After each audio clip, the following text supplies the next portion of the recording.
बिस्मिल्लाहिर्रहमानिर्रहीम। नाज़रीन, आज मैं आपको बनाना सिखा रही हूँ जैम हार्ट कपकेक। ये बहुत मज़े के बनते हैं वनीला फ्लेवर में।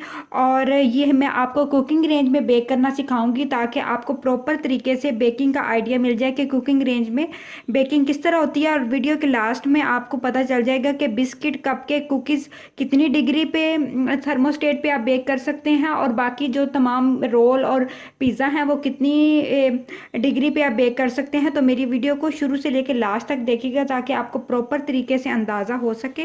तो चलिए अब हम इसको बनाना स्टार्ट करते हैं।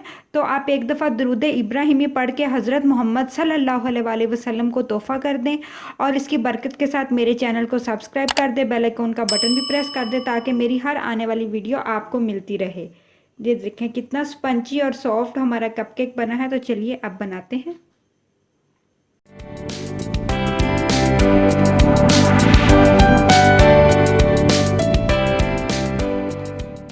इंग्रेडिएंट्स नोट कर लीजिए। 100 ग्राम मैंने मैदा लिया है जो आम मार्केट से मिलता है। 100 ग्राम मेरे पास चीनी है। 50 ग्राम मेरे पास ऑयल है। 2 अंडे हैं मेरे पास रूम टेम्परेचर के। चुटकी मेरे पास नमक है। 2 टेबलस्पून मेरे पास बेकिंग पाउडर है, बेकिंग सोडा नहीं, बेकिंग पाउडर। और 1 टीस्पून मेरे पास वनीला एसेंस है। 1 टीस्पून मेरे पास लेमन के जो पीसीज हैं, छिलके हैं। अगर आपके पास ना हो तो आप स्किप भी कर सकते हैं। स्प्रिंकल्स हैं, ये सजावट के लिए हैं। अगर आप इस को पसंद है तो आप इस्तेमाल कर लीजिए। और 2 टेबलस्पून के करीब मेरे पास एप्पल जैम है। अगर आप कोई और भी जैम लेना चाहते हैं तो आप वो ले लें। मेरा घर का बना हुआ एप्पल जैम है। तो चलिए अब हम इसको बनाना स्टार्ट करते हैं।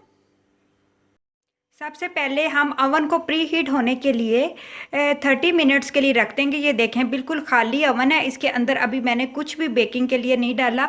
और ये देखें ये मेरा जो है ना यहाँ से मेरी ग्रिल और दूसरा ऑप्शन है थर्मोस्टेट, आपको लिखा हुआ नज़र आ रहा होगा। ये देखें मैंने 170 डिग्री पे इसको बेकिंग के लिए ऑन किया है, और 170 डिग्री पे ही हम कपकेक को बेक करेंगे। याद कर लीजिए 170 डिग्री पे ही कपकेक और हमारे जो कुकीज़ बिस्किट जितने भी इस तरह के आइटम्स हैं ना जो लो आंच पे हम बेक करते हैं वो 170-180 डिग्री के करीब बेक होते हैं। ये देखिए मैं आपको क्लोज करके दिखा देती हूँ। और बाकी पिज़्ज़ा और तमाम जो हमारे रोल वगैरह वो हम 250 डिग्री यानी कि लास्ट डिग्री पे बेक करते हैं।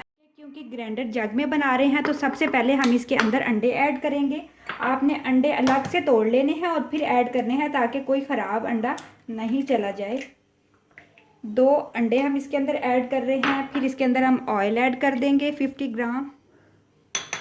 इसके साथ ही हम इसके अंदर पीसी हुई चीनी, अगर आपके पास हो तो पीसी हुई डाल लें, और अगर आपके पास साबुत चीनी हो तो साबुत चीनी भी आप इस्तेमाल कर सकते हैं।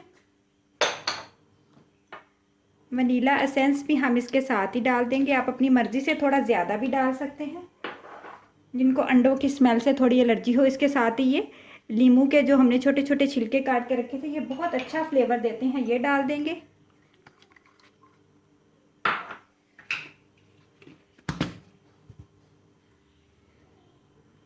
टू टेबलस्पून हम इसके अंदर मैदा ऐड कर देंगे।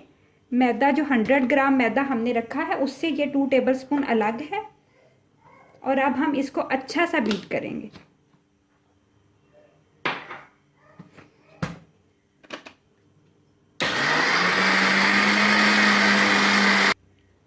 जी तो नाजरीन, तमाम मिक्सचर हमारा अच्छा सा ब्लेंड हो गया है। आपने फोमी सा इसको ब्लेंड कर लेना है, बिल्कुल जो चीनी का जो क्रिस्टल है वो इसमें ख़त्म हो जाए। तो अब इसको हम उतार लेंगे और साइड पे रख देंगे। अब एक अलग बाउल के अंदर हम तमाम मैदा शामिल कर देंगे स्टेनर के अंदर, और साथ ही हम बेकिंग पाउडर 2 टेबलस्पून ऐड करके इसको अच्छा सा छान लेंगे। तमाम मैदा हमने अच्छा सा छान लिया है। अब इसके अंदर चुटकी नमक ऐड कर देंगे, और ये वाला मिक्सचर हम इसके अंदर ऐड कर देंगे जो हमने ब्लेंड करके रखा था। तमाम मिक्सचर आपने इसमें डाल देना है। अब हम इसको हल्के हाथों के साथ अच्छा सा मैदे के साथ फोल्ड कर लेंगे। ध्यान रहे कि आपने अच्छा सा फोल्ड करना है, कोई भी गुठली इसमें नहीं रहनी चाहिए। मैदा अच्छा सा इसके अंदर फोल्ड हो जाए। एक साइड से, जिस साइड से आप शुरू करेंगे उस साइड से ही आराम आराम से आप इसको फोल्ड करते जाए। और तकरीबन 4 या 5 मिनट ही आपने तमाम मिक्सचर को ब्लेंड करना है। अच्छा सा ब्लेंड होना चाहिए। हम नरम हाथों के साथ इसको मैं अच्छा सा ब्लेंड कर लूँगी। नीचे तक आपने जो है ना स्पैचुला को चलाना है, ताकि जो नीचे मैदा बैठा है वो अच्छा सा इसके अंदर मिक्स हो जाए। तमाम मिक्सचर अच्छा सा इसके अंदर मैंने देखें कर लिया है, मिक्स कर लिया है और इसमें बबल्स बन रहे हैं। इट्स मीन कि ये अच्छा सा मिक्सचर रेडी हुआ है।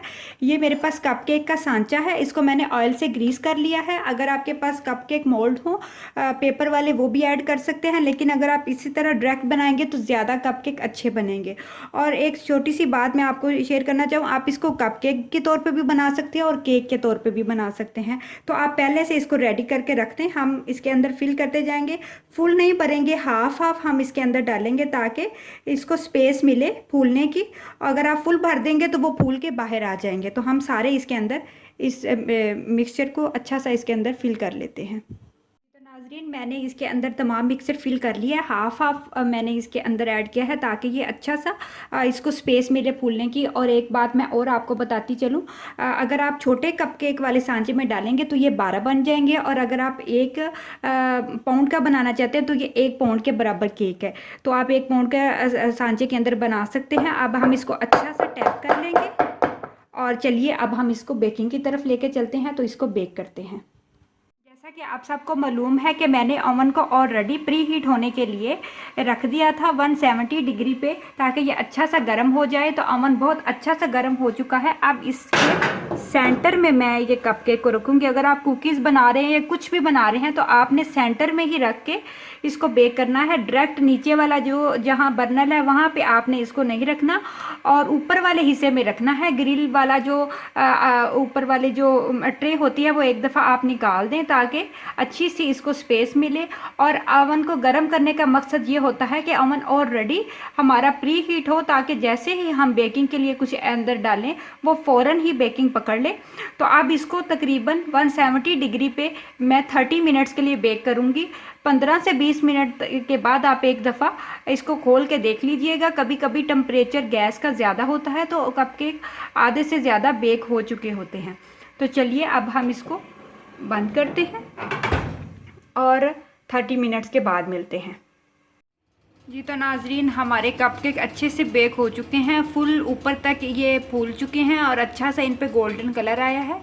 और मैंने जो है ना ओवन को बंद कर दिया है। तो चलिए अब हम इनको निकालते हैं और फिर मैं आपको दिखाती हूँ कि ये कैसे बेक हुए हैं, कितने सॉफ्ट बेक हुए हैं। ज़रूरी नहीं है कि ये 30 मिनट्स में ही बेक हों, कभी 40 या 50 मिनट भी ले जाते हैं। और कभी अगर आपको महसूस हो कि ओवन के नीचे जो है आग जो जल रही है वो लो है, तो आप इसको 200 डिग्री तक बेक भी कर सकते हैं।